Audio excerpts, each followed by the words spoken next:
Hello guys, कैसे हो आप सब। आज दिल से कुछ बातें शेयर करना चाहता हूँ। सच कहूँ तो कुछ दिनों से पर्सनल लाइफ में थोड़ी प्रॉब्लम्स चल रही हैं। दिमाग भी थोड़ा भारी रहता है। फिर भी हर दिन आपके लिए वीडियो बना रहा हूँ क्योंकि मुझे आप लोगों से बहुत उम्मीदें हैं। हाँ, थोड़ी मायूसी ज़रूर हुई है। काफ़ी टाइम से किसी वीडियो पर ठीक ठाक व्यूज़ नहीं आ रहे। पहले जैसे 500 प्लस व्यूज़ भी नहीं दिखते। अगर कभी कभी होता तो समझ आता, बट अब ये रोज़ हो रहा है। पर जान लो एक बात, आप लोगों का प्यार और सपोर्ट ही मेरी सबसे बड़ी ताकत है। मैं हार मानने वालों में से नहीं हूँ। जब आप साथ हो तो कोई भी मुश्किल बड़ी नहीं लगती। इसलिए चलो पॉजिटिव एनर्जी के साथ शुरू करते हैं आज का एपिसोड। बाकी पुराने लोग भी चौंक गए, यहाँ तक कि ब्लैक बियर्ड सुप्रीम भी पूरी तरह से हैरान थे। ये लिन क्या सोच रहा है? ये पहाड़ और नदियाँ समाप्त होने से पहले वह खुद को क्यों विस्फोटित कर रहा है? लेकिन इस पल उन्हें और सोचने का वक्त नहीं मिला, क्योंकि चारों ओर से आ रही प्रचंड गर्मी अचानक से दर्शक सीटों की ओर बढ़ने लगी। अगर इसे रोका नहीं गया तो कई लोग मारे जा सकते थे। तो बिना कुछ कहे वे तुरंत इस भयंकर प्रभाव को रोकने के लिए दौड़े। ओयांग चांकिंग का चेहरा भी गंभीर था और वह अपनी तलवार को जो आकाश की ओर उठाई हुई थी उसी को काटने के लिए तैयार हो गया, ताकि उस सुनहरी ज्वाला को जो उसकी ओर बढ़ रही थी रोका जा सके।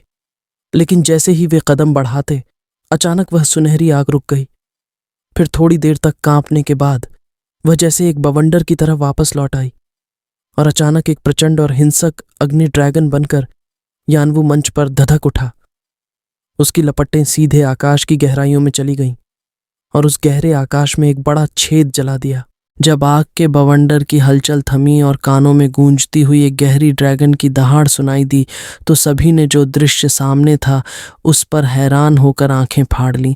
न सिर्फ ओयांग चांकिंग मंच पर खड़ा था, बल्कि ब्लैक बियर सुप्रीम भी सब कुछ देखकर अवाक था।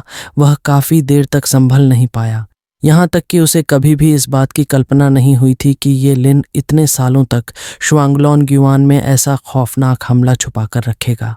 यह वाकई अविश्वसनीय था। मंच पर अब ये स्केल का कोई मानव रूप या ड्रैगन सोल फ्यूज्ड रूप नहीं था, बल्कि एक विशाल ड्रैगन जो सुनहरी आग से जल रहा था, आकाश में 9 दिनों तक उड़ रहा था। जिधर भी वह जाता, पूरा आकाश थोड़ी देर के लिए कांपने लगता, जैसे उस ड्रैगन के गरजने से पूरी दुनिया डर गई हो। हाँ, असली जानवर आकाश से भिड़ने की हिम्मत करता है और वह दुनिया की शक्ति को नहीं कायरता करता। इस समय ये स्केल जब 9 दिनों का जलता हुआ ड्रैगन बन गया तो उसकी ताकत आकाश के समान हो गई थी। उसे अब यह भी नहीं परवाह थी कि उसका प्रतिद्वंद्वी दुनिया की शक्ति को उधार लेकर लड़ने की कोशिश करता है या नहीं। ओयांग चांकिंग का दिल अचानक सिकुड़ गया। वह तलवार पकड़े हुए था, पर अब वह थोड़ा सुन्न हो चुका था। उसकी आंखें उस जलते हुए ड्रैगन पर टिकी हुई थीं और वह हल्के से बुदबुदाया, तेरी बहन, ये बच्चा कोई सोल ड्रैगन नहीं है, ये असली ड्रैगन है। यानी ये कहाँ से निकला? ये कैसा राक्षस है? ये तो सच में घातक है। न सिर्फ वह, बल्कि ये स्केल के भाई बहन जो वो किंगक्यू में जीजो से थे भी इस दृश्य को देखकर पूरी तरह चौंक गए थे।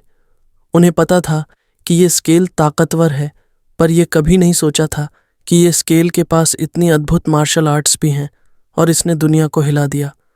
आज ओयांग चांकिंग के खिलाफ यह लड़ाई वाकई दुर्लभ है कि विरोधी से इतने अच्छे खिलाड़ी मिल रहे हैं।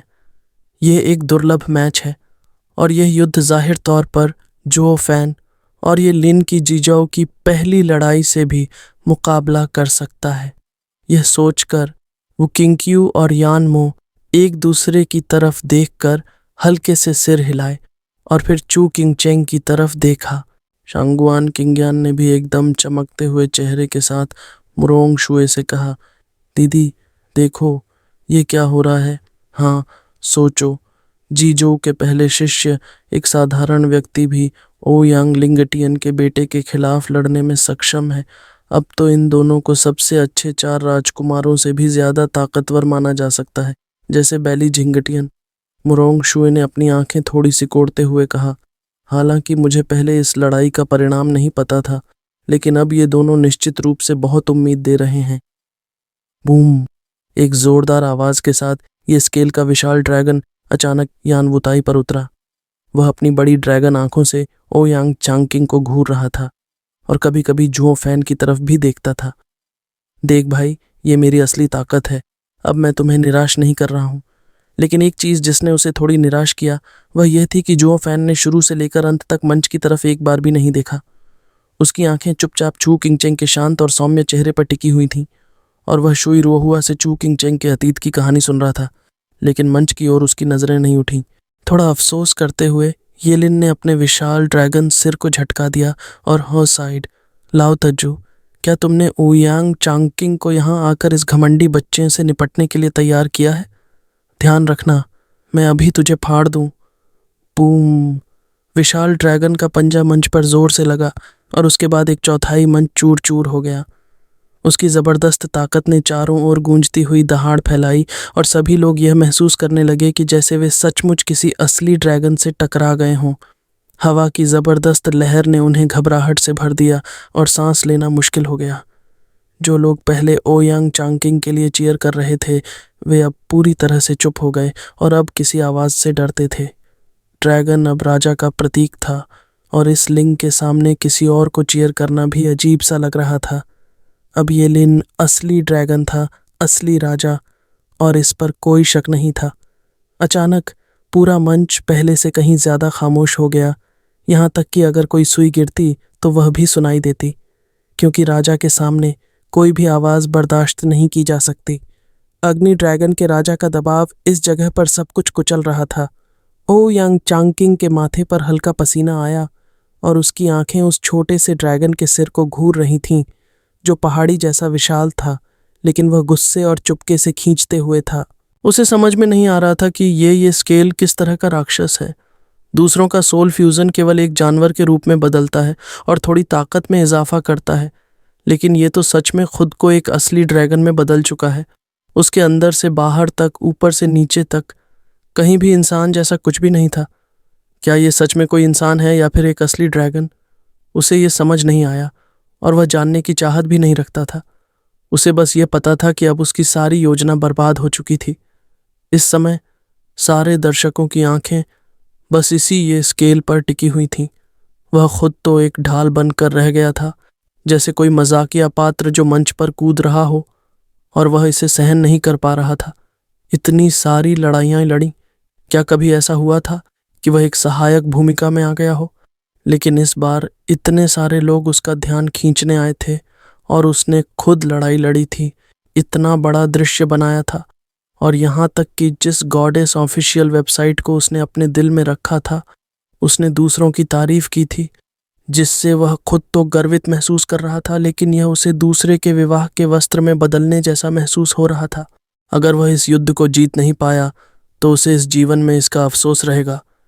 यह सोचकर ओयांग चांगकिंग ने दांत भींचते हुए अपनी आंखों में सर्दी और क्रूरता भर दी। उसकी उंगली से निकली तलवार और भी तीव्र हो गई। अगर ऐसा है तो चाहे तुम असली ड्रैगन हो या नकली ड्रैगन, मैं पहले तुम्हें खत्म करूंगा। जैसे ही शब्द निकले, ओयांग चांगकिंग की तलवार, जो पहले ही तैयार थी, झपकते हुए ये स्केल के 100 फीट लंबे ड्रैगन शरीर पर आकर जोर से टकराई और उसे चकनाचूर करने के लिए निकल पड़ी। फ्वाश!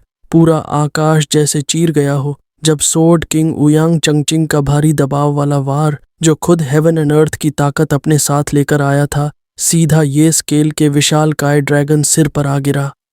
ठंडी बर्फीली हवा ने पूरे मैदान को घेर लिया और वो गर्माहट जो ये स्केल की गोल्डन फ्लेम से उठी थी एक पल में गायब हो गई। उसी वक्त ये लिनलोंग के अंगारे भी बुरी तरह कांप उठे, जैसे वो खुद इस बाइटिंग कोल्ड से डर गए हों, और फिर सहम कर एक बड़ा हिस्सा लौ का सिकुड़ गया। ये स्केल की भारी भारी पलकें हल्की सी कांपीं। एरोगेंट होते हुए भी उसे पता था इस हेवनली सोर्ड्समैन की ताकत को हल्के में लेना मौत को न्योता देने जैसा था। उसका ड्रैगन बॉडी जोर से झटकी, फिर पूरे 3 फीट ऊंची चमकती गोल्डन फ्लेम निकली और उसके दोनों पंजे, जो आसमान चीर देने वाली शक्ति से भरे थे, आकाश फाड़ती तलवार पर कस के लिपट गए। धड़ाम! एक धमाका हुआ जिसने 9 आसमान हिला डाले। ड्रैगन के पंजे और ब्लेड टकराए और तभी एक दर्दनाक गूंज उठी, जैसे गर्मी और ठंड एक दूसरे को निगलने की कोशिश कर रही हों। ओयांग चांगकिंग ने पूरी ताकत से तलवार चलाई थी। चेहरा लाल पड़ा था, दांत भींचे हुए थे, पर यह स्केल के विशाल पंजे ने ब्लेड को 1 इंच भी नीचे गिरने नहीं दिया। उसकी गोल्डन फ्लेम्स लगातार जल रही थीं, पर ठंडी हवाओं से लड़ते लड़ते अब पसीना भी बह रहा था। दोनों ने अपनी अपनी सारी ताकत झोंक दी थी, अपनी आखिरी चाल, अपनी आखिरी उम्मीद। लड़ाई पूरी बराबरी पर थी। यह नज़ारा देख पूरी भीड़ की सांसें अटक गईं। आंखें बिना झपकाए उन्हें घूर रही थीं। कोई नहीं जानता था कौन जीतेगा, कौन गिरेगा और कौन बनेगा असली नंबर 1 स्टेट का चैंपियन। ओयांग चांगचिंग के होठों से एक भारी हुंकार निकली। हाँ, अगर खुद की ताकत से भिड़ना चाहता है तो अगली जिंदगी का इंतजाम कर ले। काफी देर तक दोनों अपनी अपनी जिद पर अड़े रहे, लेकिन तलवार का फलक ये लिन के मजबूत पंजों के आगे हिला तक नहीं। ओयांग चांगचिंग का दिल बुरी तरह घबरा उठा। आखिर ये लिन कोई मामूली कल्टीवेटर नहीं था, ये तो एक असली जिंदा ट्रू ड्रैगन था, जिसका शरीर खुद हेवन एंड अर्थ की ताकत को झेल सकता था। और उसकी एलिमेंटल एनर्जी की स्टोरेज इतनी भयानक थी कि अगर सिर्फ एंड्योरेंस की बात हो तो ओयांग चांगचिंग का कोई मुकाबला नहीं था। हालांकि ओयांग हेवन एंड अर्थ की ताकत उधार लेकर वार कर सकता था, पर उसे कंट्रोल करना भी उसकी अपनी पर्सनल स्ट्रेंथ खाती थी। मतलब अगर ये लड़ाई लंबी चली तो उसका हारना तय था। वो झिझका, पर जैसे ही ये स्केल की जिद्दी जलती हुई आंखों को देखा, उसने दांत भींचकर चिल्लाया और अपने हाथों से फिर से वही भारी मुहर बनाना शुरू कर दिया। गड़गड़ाहट। आसमान में फिर थंडर गूंजा। हजारों बिजलियां चीरती हुई धरती की तरफ दौड़ी और सारी क्यूई उसके हाथ में इकट्ठा होकर उस विशाल इल्यूजरी सोर्ड में समा गई। उसकी तलवार की ठंडी धार फिर से चमकी और इस बार पूरी शक्ति के साथ सीधे ये स्केल के ड्रैगन शरीर को दबाते हुए यनवुताई का आधा हिस्सा चकनाचूर कर दिया। ओयांग चांगचिंग ने देखा ये स्केल दब गया है और उसके चेहरे पर एक घमंडी मुस्कान फैल गई। देखते हैं अब तू कितनी देर टिकता है मेरे सामने। लेकिन दूसरी तरफ हाइमिंग सेक्ट के बुजुर्गों के चेहरे पर गंभीरता फैल गई थी। एक और बार यिन तियानजू का इस्तेमाल किया, अगर कुछ गलत हुआ तो? एक बुजुर्ग धीमे से बुदबुदाया। दूसरे ने सिर झटकते हुए कहा, उम्मीद है सब सही रहेगा। भीड़ में जो ओयांग चांगचिंग के फैन थे, उनके चेहरे खुशी से चमक उठे, पर वो खुशी मुश्किल से 3 सेकंड ही टिक पाई थी। धड़ाम। ये स्केल का विशाल ड्रैगन शरीर फिर से उठ खड़ा हुआ। उसका भारी भारी ज्वलंत सुनहरा पूंछ जैसे एक आग का बना विशाल चाबुक बिजली की तेजी से घूमते हुए उस अदृश्य विशाल तलवार पर प्रहार कर गया। धड़ाम। पूरा मैदान फिर से कांप उठा। ये स्केल के भारी झटके से जायंट सोर्ड हल्की सी कराह उठी। उसकी ठंडी धार फीकी पड़ने लगी थी। ओयांग चांगचिंग का पूरा शरीर बुरी तरह हिल गया। उसे खुद पीछे हटना पड़ा और उसकी सांसें उलझ गईं। सीना ऊपर नीचे हो रहा था, चेहरा बुरी तरह पीला पड़ चुका था। ये स्केल ने भारी सांस लेते हुए नीचे झांका और ओयांग चांगचिंग पर अपनी लाल लाल आंखों से घूरते हुए एक ठंडी हंसी फेंकी। ओए गधे, तुझे लगता है कि दुनिया की ताकत उधार लेकर तू भी गॉड लेवल कल्टीवेटर बन जाएगा? उसकी आवाज में एक खतरनाक तंज था जो हवा में तीर की तरह चुभता था। सुन, ये स्केल की हंसी और गहरी हो गई। आखिर में ये हेवन एंड अर्थ की ताकत भी तो तेरी अपनी ताकत से ही कंट्रोल होती है ना। जब ये तलवार आधी भी कांपती है तो तेरी अपनी ताकत भी हिलने लगती है। तेरी स्ट्रेंथ अस्थिर हो गई तो फिर किस मुंह से दोबारा स्काई एनर्जी को बुलाएगा? उसने अपनी पूंछ को घुमाया, जो अब एक धधकती हुई सुनहरी ज्वाला का विशाल चाबुक बन चुकी थी, और बिना वक्त गंवाए उसने फिर से उस विशाल तलवार पर एक और जोरदार कोड़ा मारा। धड़ाम। पूरा आसमान फिर से गूंज उठा, जैसे नेम ऑफ ऑल रेल्म्स के देवता भी इस टक्कर को देखकर सहम गए हों। भीड़ में बैठे लोग हक्के बक्के थे। किसी को समझ नहीं आ रहा था कि अब ऊंट किस करवट बैठेगा।